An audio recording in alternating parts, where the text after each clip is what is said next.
Speaker of the House Nancy Pelosi is safely on the ground in Taiwan after weeks of threats from the Chinese Communist Party. Crisis averted? Also ahead, al-Qaeda chief Ayman al-Zawahir gets smoked in a U.S. drone strike more than 20 years after the 9/11 attacks he helped plot and carry out. I'll take a look at these stories and more in tonight's Hold the Line.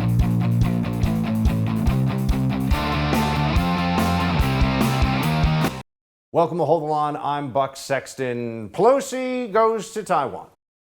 Media is fascinated by this. There was a lot of consternation in the run-up to it that this was risking some kind of major Chinese response. And yet, on the day of and the moments leading up to it, it seemed everybody had sort of resigned themselves to the reality that the Chinese weren't actually going to do anything really about this. And they haven't, as we go to air right now. And seemed very unlikely. So what was all the focus about? Well, first off, once it was leaked that Pelosi was going to Taiwan, and that became a story in the media, well then, she is the Speaker of the House. This is the United States. She's one of ours.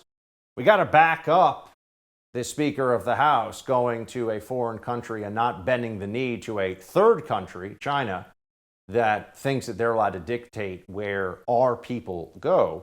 So, for example, Republican Senator Dan Sullivan said, look, we're closing ranks behind Pelosi on this because this is about America. Watch. At the end of the day, you do not want the Chinese Communist Party dictating to senior American leaders where they can and cannot travel. So we are where we are on this. You know, you can do a lot of Monday morning quarterbacking of how it became such a contentious issue. My view, and I think the view of a number of senators, is that we should close ranks now and not let the Chinese Communist Party try to drive wedges between American elected officials or the White House on whether or not she should be there. She's there, we're supporting the trip, and we're closing ranks behind her. Look, we can't, as he says, we can't make it seem like our officials bend the knee to the Communist Party of China on a matter like this. But there's also the why are we doing this? What is gained from this? We were led to believe there was certainly the possibility of some kind of major escalation over it. China, this is from Reuters, to launch targeted military operations due to Pelosi's visit. The Chinese military has been put on high alert and will launch targeted military operations in response to U.S. House Speaker Pelosi's visit to Taiwan, China's defense ministry said on Tuesday night. Separately, the People's Liberation Army's Eastern Theater Command said it will conduct joint military operations near Taiwan from Tuesday night. So they're saying they're going to do some stuff. Is this going to be anything that really escalates, or is this just a show of force, and then there'll be a bunch of state media statements coming out of Beijing and the various organs of the Chinese Communist Party information apparatus saying, see, we showed them. We will do anything for the reunification and the one China policy, et cetera, et cetera. So it looks like it'll be a lot of saber rattling, not much more than that. But this is interesting. Here's former Obama NSC official. Now, among Democrats, a lot of people have different views on this. This doesn't necessarily go down the usual my side, your side party lines. Here's a former Obama NSC official saying that this is a trip that actually doesn't serve U.S. interests. Watch. Well, I think this is a trip which does not serve U.S. interests. It's because of Speaker Pelosi's desire to go. I think people in the administration were not enthusiastic about it for the start, but unfortunately, Speaker Pelosi apparently decided to proceed and required that President Biden call her to call it off, which he didn't do. Now, what will really be gained from this? Does it really change anything? Because it is the policy of the Chinese Communist Party, has been for decades, that there will be a reunification with Taiwan, that Taiwan is Chinese territory. That is their official stated policy, has been forever, basically. Here is the Chinese ambassador to the U.S. today saying that don't think that the reunification is going to be stopped when it comes to Taiwan. It's happening. Watch. China's sovereignty cannot be infringed, and the Chinese people cannot be humiliated. And the reunification of China cannot be stopped. We will take whatever we can to respond and to protect, to safeguard our sovereignty, territorial integrity. And our response will be very firm, strong, and forceful. Very strong and forceful. Does that actually sound like what's happening right now? Or is this just a bunch of diplomatic tempest in a teapot situation? Because it doesn't look like really anything's going to happen. Oh, they're going to fly some planes and test Taiwanese airspace, and they'll put some ships in a provocative formation in the Taiwan Straits, and they'll put out some statements and maybe take some kind of economic measures. But in terms of anything that gets people really worried over here, I don't think anything's going to happen. But what was the purpose of Pelosi then? She went, she is the highest ranking official since 1997 to visit the island nation of Taiwan. And U.S. policy, though, still maintains this strategic ambiguity.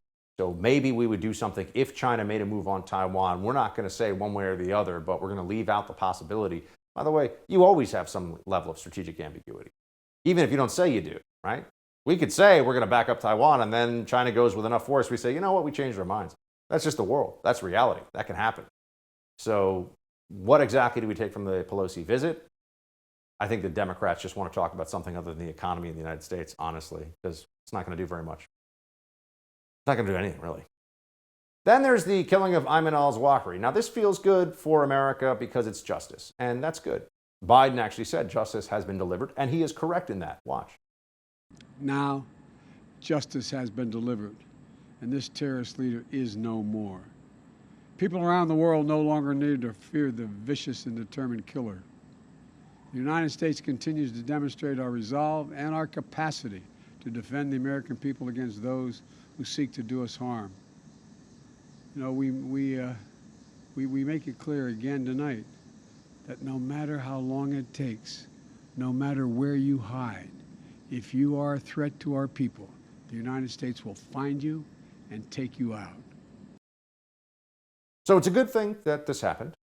This is justice. It's not something that people should be, spraying the champagne and spiking the football in the end zone about, because it took over 20 years to get him. And he's evil, and he's just another evil player who's been taken off the chessboard. It does not actually solve our problem of jihadist terror, of al-Qaeda, of the reality of Afghanistan. In fact, a lot of people are now looking at the situation in Afghanistan and saying, so the leader of al-Qaeda, the former number 2 to bin Laden, was living in a nice house in downtown Kabul, in a house with ties to the Haqqani network, who are also terrorists and also have U.S. blood on their hands. And he moved there to be with his family because a terrorist regime is running the country of Afghanistan again, after 20 years of U.S. war there. The Taliban is running the show, and they are still jihadists. They're just being somewhat more muted in their support for the jihad these days. So what does this mean for us going forward? I mean, how do we actually handle this new reality of an Afghanistan that feels like it has reverted back to the bad days of Taliban control in the 1990s? And that led to 9/11, as we all recall. Something we all need to think about. We'll have more on the death of al-Qaeda leader Ayman al-Zawahiri and what it means with senior fellow at the Foundation of Defense of Democracy's Bill Roggio coming up. First, I want to talk to you about protecting your online data. A lot of companies promise your privacy is guaranteed, but that's not true. That's why you need a new privacy and cybersecurity application tool called Secure. It's spelled S-E-K-U-R. Secure is using proprietary encryption and offering secure instant messaging and email. With Secure, all of your communications based on servers and data centers hosted in Switzerland without using any of the big tech platforms. Privacy is a big issue now. Without real security, people can read your emails, messages, even your bank information. Secure will never mine your data and never ask for your phone number. You can send emails to your doctor, banker, lawyer, or anyone else with total confidence you're not being spied on by your internet provider or big tech. Secure is your solution to stop the constant theft of your digital identity. It costs only $5 to the messenger, only $10 to the messenger and email combination package. Go to secure.com and take back your privacy today. That's SEKUR.com and use promo code BUCK for 25% off. We'll be right back with more. Hold the line.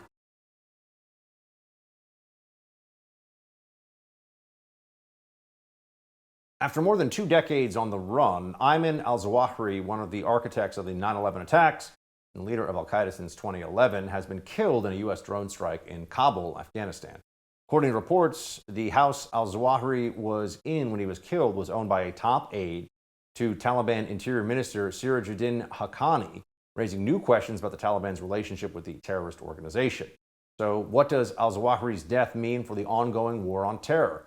Joining me now to give his insight into the killing of the al-Qaeda leader, senior fellow at the Foundation for the Defense of Democracy, Bill Roggio. Bill, first off, I mean, this operation, what do you think about this? What does everyone need to know about how this all came together? I think it has made the Ninja missile rather, fired by drone, famous for all time. Yeah, absolutely. It certainly is a successful operation. It's been in the planning for at least 6 months. The U.S. had good intelligence on Zawahiri. That it seems to me that Zawahiri got overconfident in Afghanistan and moved there to be with his family after the Taliban takeover. He got sloppy. This is a guy who's been on the run for over 20 years, one of the most wanted men in the world. And look, top Al Qaeda leaders or all of Al Qaeda leaders, they don't retire. They either are killed or they die of old age. And he happened to be killed in his old age. So, what is the fact that Zawahiri was killed in a house owned by a Taliban official tell us here? I mean, there's some concerning after effects I think we all have to consider here, not of the assassination, but of the what the heck is going on in Afghanistan, given the Taliban rule there. Yeah, this was entirely predictable. I noted when the deal was struck under the Trump administration and when the withdrawal began that Afghanistan would become a safe haven for Al Qaeda, and this is what happened. Sirajuddin Haqqani is not just a mere Taliban official. He's one of their two deputy leaders. He's probably next in line in succession for the Taliban. And as the interior minister, he is he's the most powerful Taliban leader in Afghanistan. That's just not my assessment. That's others. Played an instrumental role in sheltering al-Qaeda in both Afghanistan and Pakistan over the last 2 decades, sheltered bin Laden's families and bin Laden himself, the Zawahiri's family. And he is the apex Taliban leader. And we shouldn't be shocked by any of this. We've targeted Sirajuddin Haqqani in numerous drone strikes in Pakistan in the late 2000s and early to mid 2010s. Everyone told us that Al Qaeda was dead; they were gone. President Biden said that on August 20th at the time of withdrawal last year.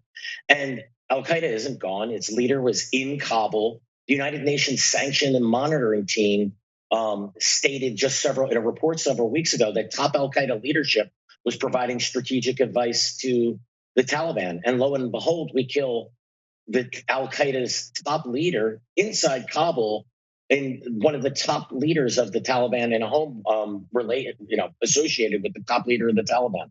None of this should come as any surprise to anyone who's been paying attention. Is the Taliban abiding by the agreement that we have with them, whatever that agreement really stands for, whatever it really is? Yeah, that agreement was one of the worst things I've ever seen in my lifetime. I've signed car loan agreements and insurance documents that were longer than the 3 1/3 pages that so-called agreement outlined. The Taliban said that it wouldn't allow Afghanistan to be used as a base to launch attacks against the West. And yet here we have Al Qaeda's top leader living in Kabul under the protection of the Taliban. But we knew before the deal was signed and immediately after the deal was signed that it was all a farce, for instance. And right after the deal was signed, several months before the deal was signed in 2020, we killed the head of Al Qaeda's in the Indian subcontinent. It's their branch in South Asia. He was killed in a U.S. military operation in southern Afghanistan, and several Al Qaeda leaders were killed in Afghanistan after that time. But look, the lie that the Taliban has told the world that it would disassociate from Al Qaeda or actually they would not allow Afghanistan to be used as a base to attack the West.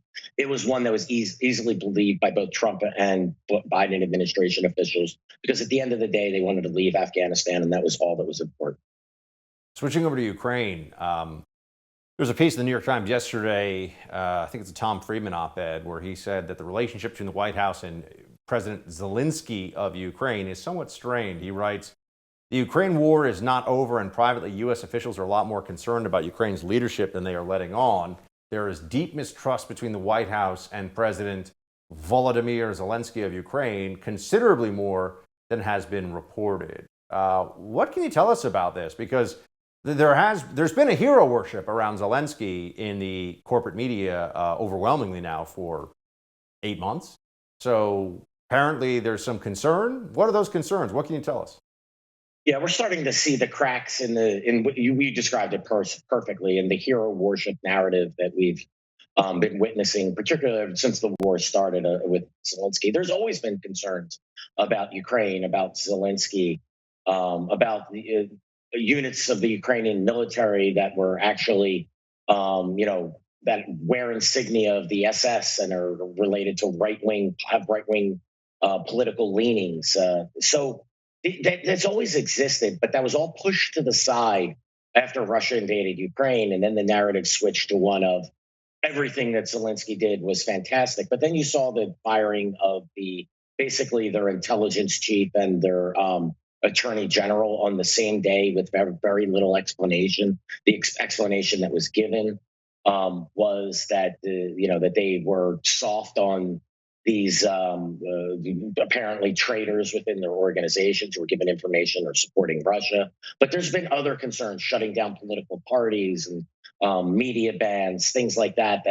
This has all been simmering. And now the lid's starting to come off and we're starting to see a little bit of the steam. This is to be expected in a war that was supposed to end in days, but is now dragging on at this point, into half a year. What's happening right now, by the way, in Ukraine? We don't really hear much about it.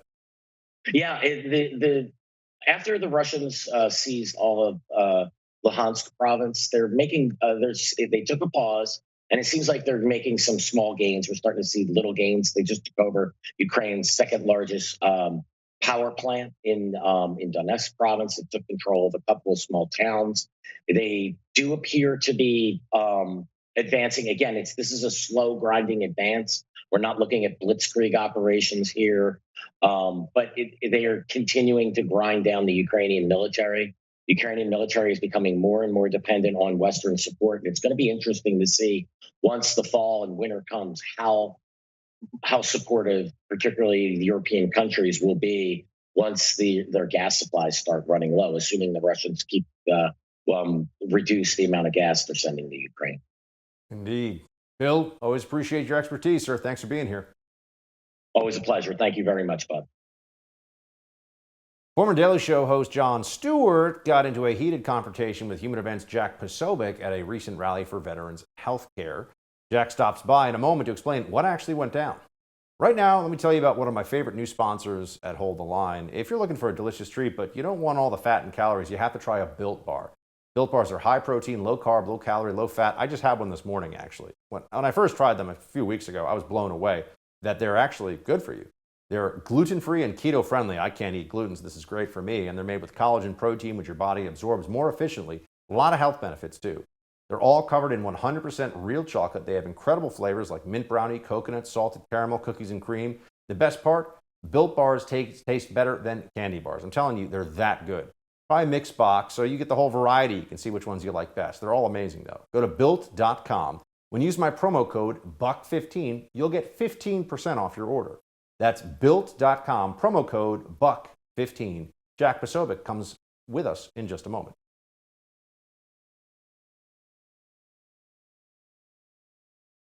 And now they say, well, this will get done maybe after we get back from our summer recess, maybe during the lame duck, because they're on Senate time. Do you understand? You live around here. Senate time is ridiculous. These live to 200. Jon Stewart speaking publicly about his support for the American veterans who became ill with various diseases after constant exposure to toxic burn pits while serving overseas. The former Daily Show host has become an outspoken advocate for veterans in recent years. But at a rally earlier this week, the short-tempered Stewart got into a heated exchange with my next guest. Watch. Get this passed over the line, because these people have suffered for 15 years. Because you're Look them in the troll. face. Look at them in You're the a face. troll. I want the bill You're passed. not in good faith. I'm for the bill. You're not in I'm good for faith. So what's the problem? What are My you trying question, to do here? my suggestion What is is, your question? What are you John, trying to do here? What? why is John, I'm not even against you guys. What are you Then trying why to the do? fuck Then My what question are you is- doing? Then what are you? Join me now to tell us how and why it all went down. Senior editor at Human Events, Jack Posobiec. Jack, quite a moment there. You got to tell us what led up to it. What was that all about? Yeah, Buck, and what's really interesting about that is that, you know, you got a situation where that's just one clip of the whole thing. Fortunately for me, and really for the veterans involved in this, I'm a veteran myself. I know you served overseas. You know, we've been around burn pits and all of this. That we were actually able to patch things up and have come to a good agreement afterwards. Can I jump in, Jack, real quick, just because we do have that, so we'll show that part of it. Oh, and you can do? you tell us what happened? Great. Here's Jon Stewart actually apologizing after that incident. Watch this. This is Jack Posobiec. I'm here with Tim Jensen of Grunt Style, and hello. Jon Stewart is also here. Jon Stewart and I have decided to come to agreement. Have we not, John? Yes, sir.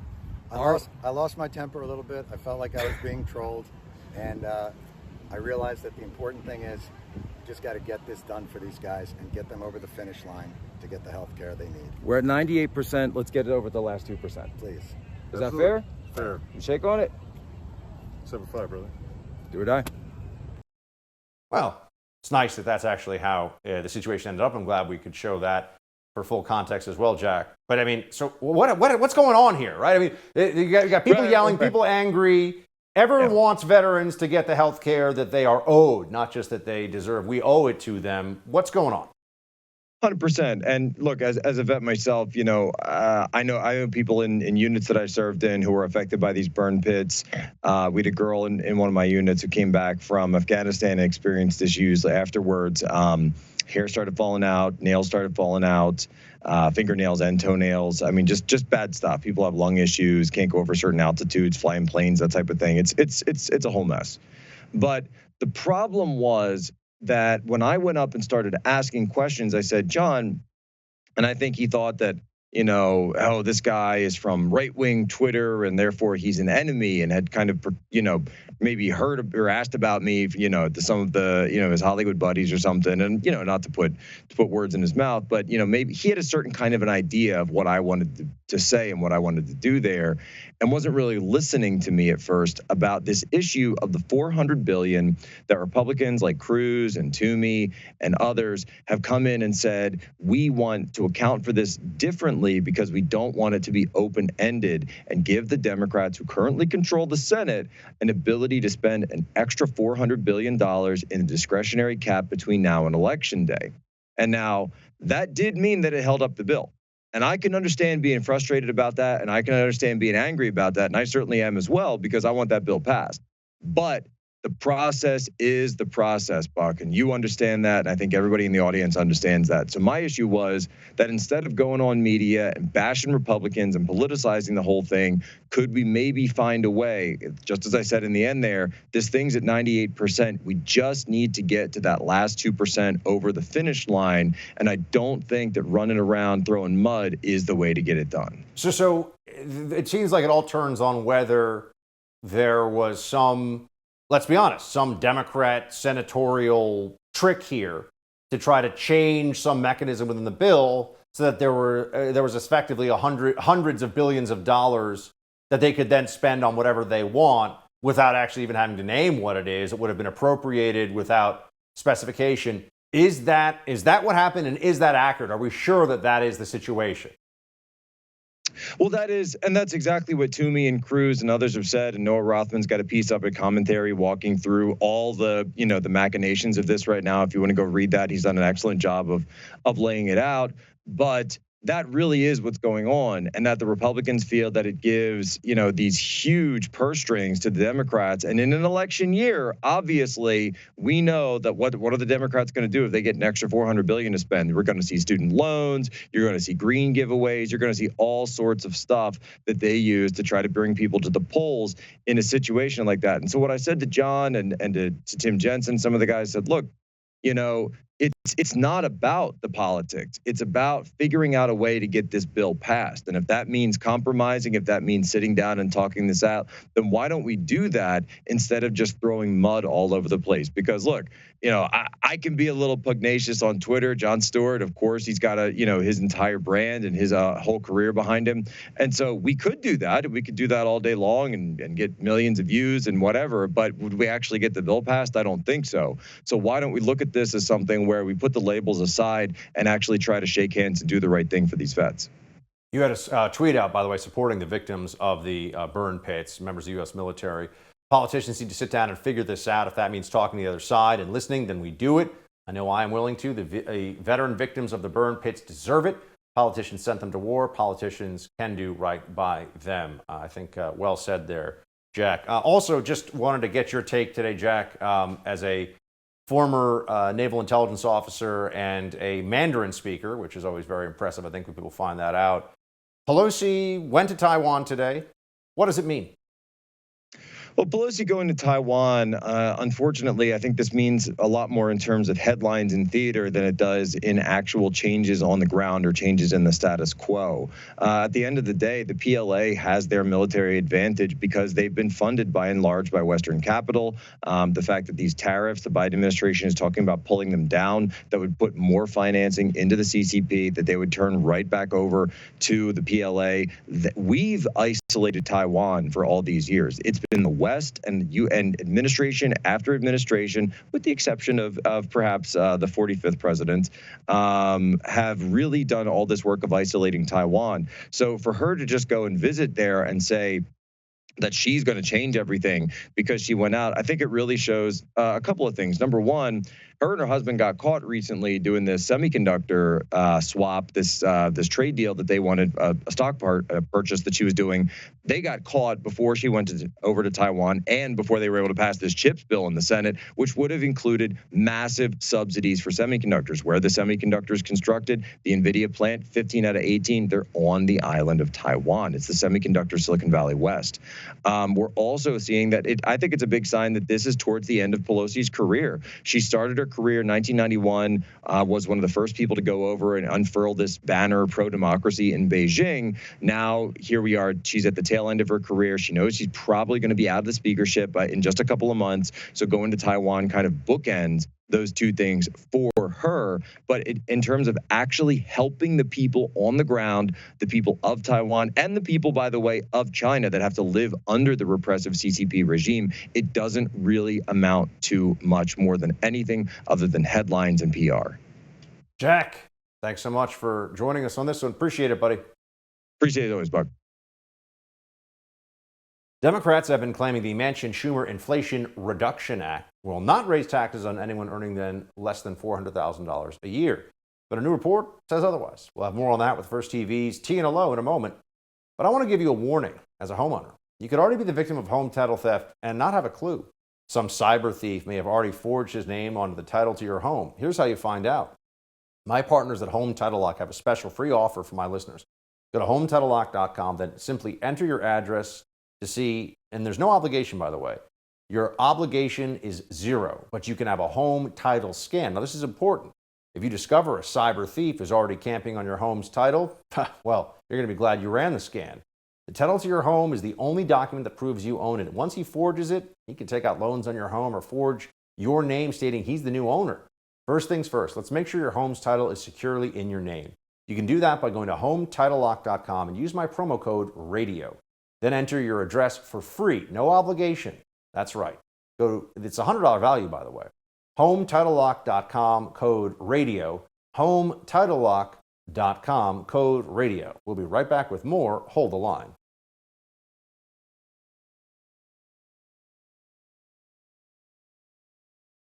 A new report finds the Manchin-Schumer Inflation Reduction Act will raise taxes on Americans of all incomes, specifically the middle class, but the Biden administration is in denial because, well, it doesn't fit the narrative. Watch. Is President Biden thinking about pulling his support for the Inflation Reduction Act? No. Because he promised it wasn't going to raise taxes on anybody making less than $400,000 a year, but the Joint Committee on Taxation says that is not true. Well, that isn't correct. So the Joint Committee on Taxation, which you guys heralded as an effective body when you were selling the infrastructure package, is not to be trusted here. I said it is not correct because I will give you why it's not correct, because it is incomplete. Ah, okay. Joining me now with reaction, contributor here at the First, Tiana Lowe. Tiana, is it correct? What is correct? Tell us the truth about the taxes?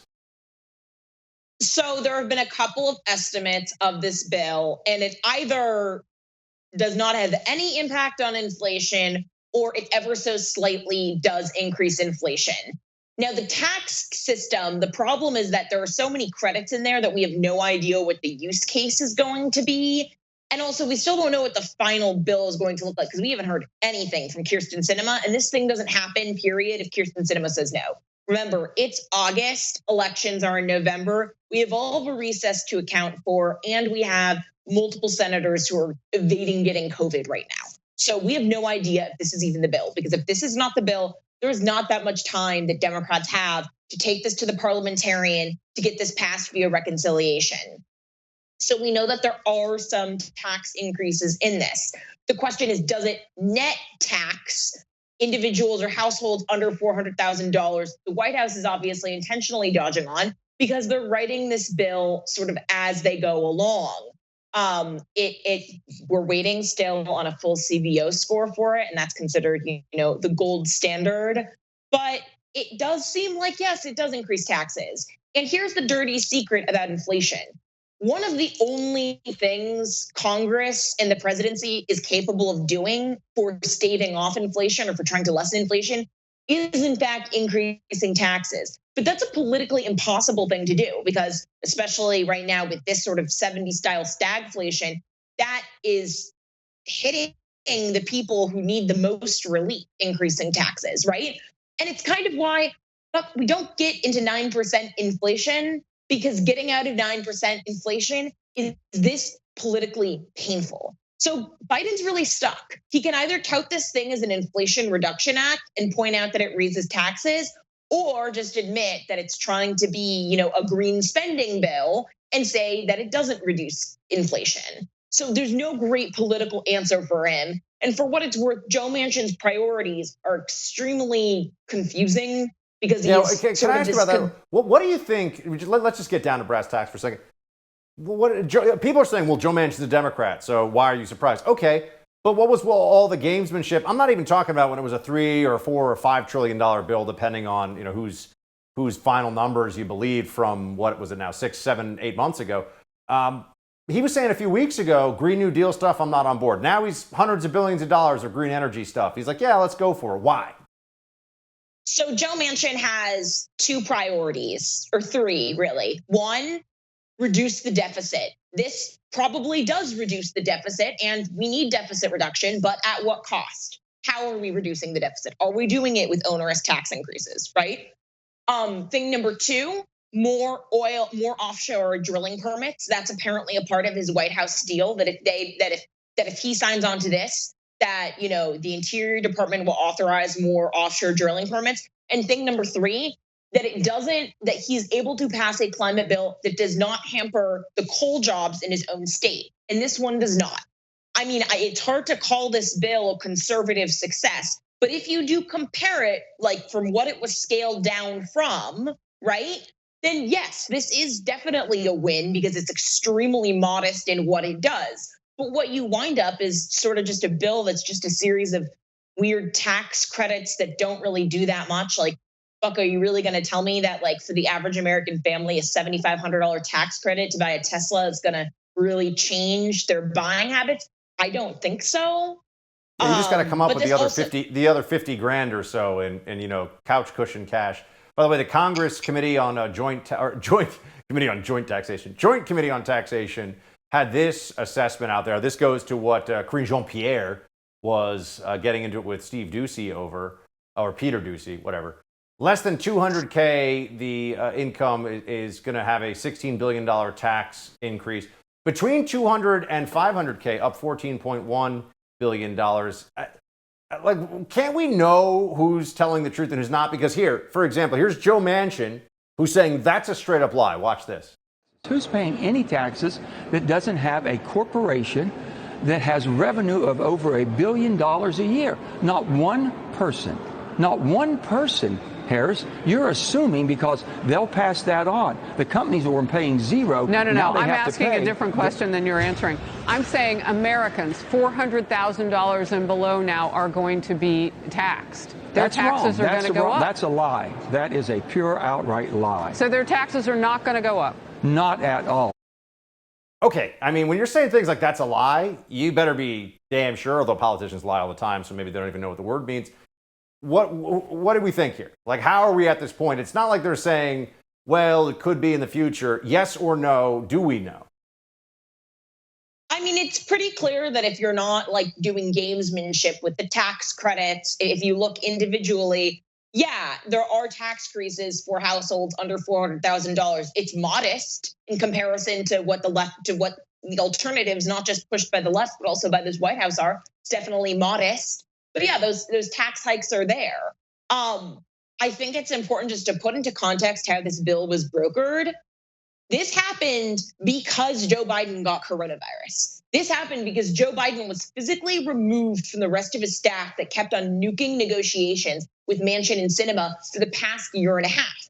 So this one really came when Biden was able to send over Chris Coons as an envoy, Larry Summers as an envoy, and keep it away from the woke White House staffers. So this all came together in the last 2.5 weeks. It did not predate that. So again, we're talking about bills that are hundreds of pages long, bills that nobody has a chance to finish reading. And again, the CBO hasn't even scored it. They don't even have their arguments ready for reconciliation. This is going to be a process. So Manchin's probably getting blindsided by these questions because he doesn't even know the answer to them. That's not great for a senator trying to push a bill, but that's the reality here. He doesn't know. He does not know. There's also this statement from the Committee for a Responsible Federal Budget. I bet they throw fun parties. The White House should especially avoid measures that would worsen inflation, such as extending the student debt repayment pause. We hear about canceling student debt still. We hear about extending the repayment pause. What is it looking like on this one? Anything going to happen? So it looks like the administration, even without explicitly extending the pause, they have already asked lenders not to restart payment due dates. So you have to remember that this pause is explicitly inflationary. Why? Not just because it keeps liquidity in the market in the form of letting borrowers not pay that back, such as more consumer spending, but it specifically does it for a higher income bracket. If you look at how student debt is distributed, it is overwhelmingly to higher income earners. It is overwhelmingly to the wealthy. We're not talking about making sure that people living paycheck to paycheck are able to pay for food, gas. This is stuff that is driving inflationary spending right now because we do have the demand problem. So by keeping that pause extended, and also remember, that rate of what borrowers have to pay back is not adjusted for inflation, and it's not adjusted to add interest. So that's a fixed amount. So if you owed, I don't know, $300 a month 2 years ago, it's still $300. It's not $300 plus the inflation of the past year. And remember, this year alone, if you just cut inflation from January to July of this year, we've already had 6% inflation. So that's not accounting for that. And if you're on Social Security and you're receiving Social Security payments, you are receiving income that is adjusted for inflation. So the benefits are adjusted for inflation, but the payments back to Uncle Sam are not adjusted for inflation. And just to correct the record, Committee for a Responsible Federal Budget throws great parties because they had Evan Spiegel of Snapchat at their last one. Very fascinating conversation, Buck. I did have to throw that one out there. You learn something new every day. Tina, right? Thanks for being with us. Good to see you. Thank you. Billionaire George Soros is publicly denying far-left prosecutors he bankrolled have anything to do with the spike in crime in cities around the U.S. We'll have that story for you in quick hits, but first let me tell you about a potential opportunity. A lot of you are worried about the reported food shortages and power outages headed our way, and you're not alone. If you look at the skyrocketing cost of energy and food prices going through the roof, we're certainly heading in the wrong direction. Many are choosing to go off-grid. When you think of going off-grid, you think of living perhaps in the mountains far from civilization. But there's a safe option for going totally off-grid in Panama, Central America, and a modern home starts at only $100,000. These homes are fully set up on a self-sustaining farm with all your needs met right on the property. Panama offers a stable government, cost-effective, high-quality medical care, and a fantastic climate. There are only 24 homes being offered in the community, so reach out to them quickly at offgridpanama.com or call them at 904-236-4737. That's 904-236-4737, or just go to offgridpanama.com. We'll be right back with Quick Hits. Stay with us.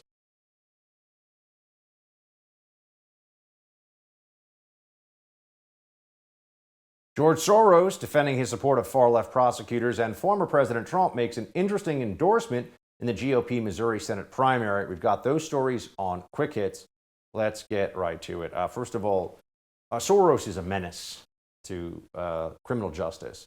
And the fact that he has spent millions of dollars, this is a matter of public record, millions of dollars on progressive prosecutors in cities all over America, really seeding some of the biggest cities in the United States with lunatic, left-wing, soft-on-crime, social and racial justice maniacs. This has resulted in deterioration of safety and just general living conditions in cities all over America. In reality, that's what's happened. But Soros is a malignant narcissist who doesn't care how much damage he does as long as he gets to feel virtuous flying around in his private jets and showering money on left-wing activist lunatics. So he said in a Wall Street Journal op-ed that there is no connection between the high crime we're seeing and his far-left prosecutors. Some politicians, this is from his Wall Street Journal op-ed, and pundits have tried to blame recent spikes in crime on the policies of reform-minded prosecutors. The research, whatever the hell that means, what research? I've seen a lot of research that disagrees. Anyway, says otherwise. The most rigorous academic study analyzing data across 35 jurisdictions shows no connection between the election of reform-minded prosecutors and local crime rates. How about this connection? He puts these maniacs in prosecutors' offices in cities across the country. The crime rate goes up a lot in city after city after city. It's a pretty straightforward study, isn't it? The reality that we have seen unfold. Oh, but he's probably pointing to some left-wing end mass incarceration, defund police group that he's actually writing the checks for to say, oh, look at their research. He is the worst, folks. I mean, he's at Fauci level of awfulness, which is really saying something. And then there's this, a far-left activist and a new Australian Senator, Lydia Thorpe, raised her fist as she is sworn in here and calls the Queen, I guess the Queen of England, a colonizer. Watch. I, Sovereign Lydia Thorpe, do solemnly and sincerely affirm and declare that I will be faithful and I bear true allegiance to the colonising Her Majesty Queen Elizabeth II. Senator Thorpe, I'm going to wait for quiet. Senator Thorpe, you are required to recite the oath as printed on the card, so please recite the oath.